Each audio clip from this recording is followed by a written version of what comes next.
మరి విఘ్నేశ్వరుడు పార్వతీదేవి యొక్క కుమారుడు కనుక శ్రీ మహావిష్ణువుకి మేనల్లుడు అవుతాడు.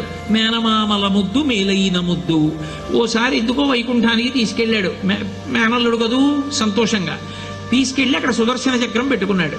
ఇదేమిటో బాగుందని తీసి తొండంలో కింద పెట్టి మింగేశాడు. అయ్యబాబో ఇది శత్రు సంహారకమైనటువంటి సుదర్శన చక్రం రా, దీన్ని మింగేశాడు పిల్లాడని ఎలా బయటికి తెప్పించాలో అర్థం కాక విష్ణువు మొట్టమొదట ఆ పిల్లాడి ముందు ఇలా చెవులు పట్టుకుని గుంజీలు తీశాడు. గుంజీలు తీస్తే మామయ్య అదేమిటి అంత విచిత్రంగా కిందకి మీదకి ఊగుతున్నామని పడి పకపకా నవ్వాడు.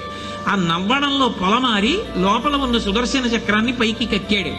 పైకి కక్కడానికి విష్ణువుకి సాధనంగా ఆనాడు గుంజీలు తీశాడు కనుక ఎవరు గుంజీలు తీస్తారో వాళ్ళని చూసి సంతోషించి అనుగ్రహిస్తూ ఉంటాడు. ఇప్పటికీ మీరు పాండిచేరి వెడితే పాండిచేరి రోడ్డు అంతా కూడా గుంజీలు తీస్తూనే కనపడతారు మీకు. విఘ్నేశ్వరుడి యొక్క పూజ అంత తేలిక.